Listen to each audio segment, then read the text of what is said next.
students. Let's see in this lecture the problems on tachometry.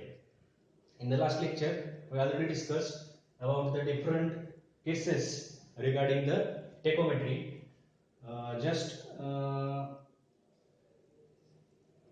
We are going to see the formulas which are used in the problems in the tachometry.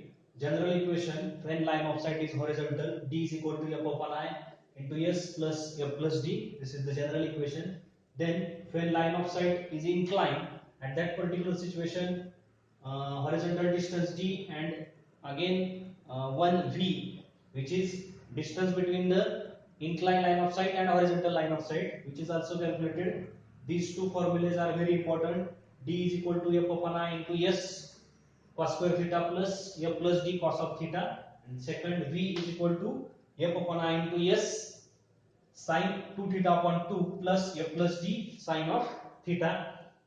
When angle of elevation is the case, at that time RL of respective staff station is equal to RL of axis of instrument, that is horizontal axis, plus v minus h. This is the case. In second case, angle of depression, RL of staff station is equal to RL of instrument axis minus v and minus h. These two formulas हे जे तुम्हाला ज्यावेळी example याचं होईल angle of elevation आणि deflection, त्यावेळी जास्त clear होऊन जाईल हे दोन जे काही एक्सप्रेशन्स आहेत ते. Where h is the central here reading and v is the distance between the both line of sight, horizontal line of sight and inclined line of sight. Let's see the one example. At that particular example, line of sight is horizontal असं दिलेलं आहे. Suppose example, using a tachometer having constants 100 and 0.4, the readings were taken on vertical staff at station P and Q, and following are the readings given. Instrument station, staff station, here readings and remark. Tabular form दिलेला आहे. त्याच्यामध्ये instrument station A आहे, then staff station P and Q respective here readings given आहेत, and remark मध्ये RL of P 100 असं दिलेलं आहे. Then calculate horizontal distance between A and Q and RL at Q. Assume line of sight is horizontal. हे आपण इनिशियलीच मी तुम्हाला इथे सांगितलंय की लाइन ऑफ साइट हॉरिझॉन्टल असतानाचा आपण एक्झाम्पल बघतोय. इथे त्यांनी अज्युम करायला लावलंय एक्झाम्पल मध्ये गिवन प्रॉब्लेम मध्ये की लाइन ऑफ साइट हॉरिझॉन्टल आहे. दिस इज द एक्झाम्पल.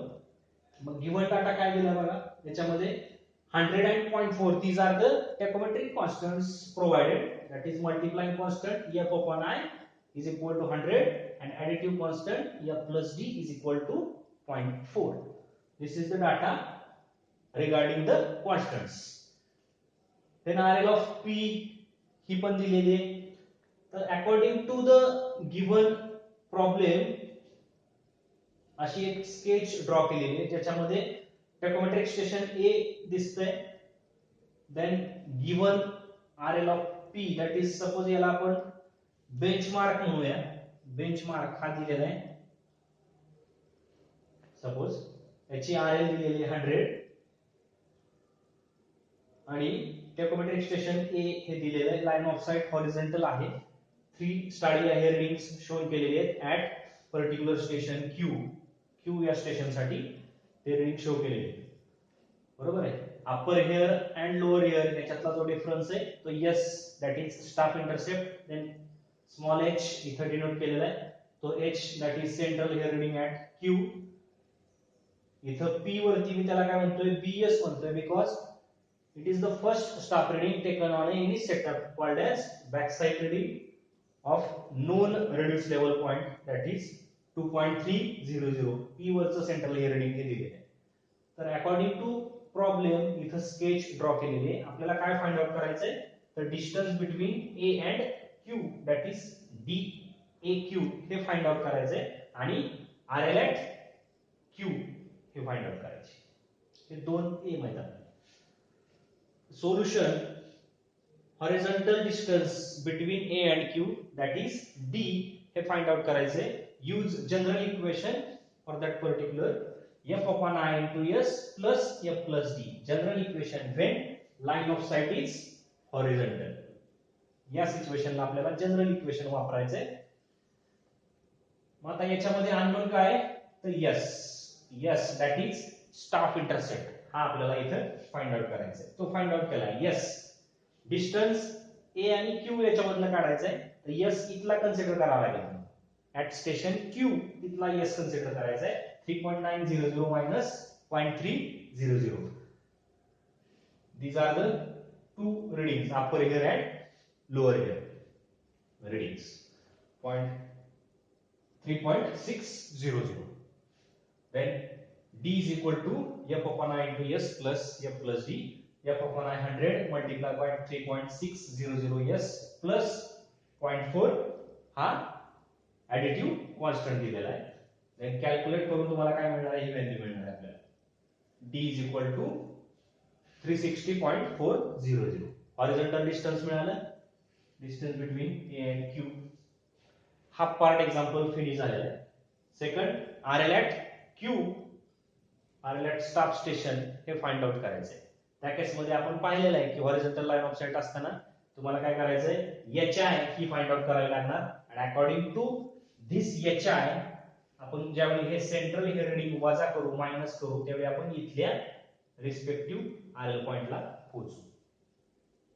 बरोबर आहे. इथून आपल्याला काय गिवन आहे आरएल ऍट पी गिवन आहे.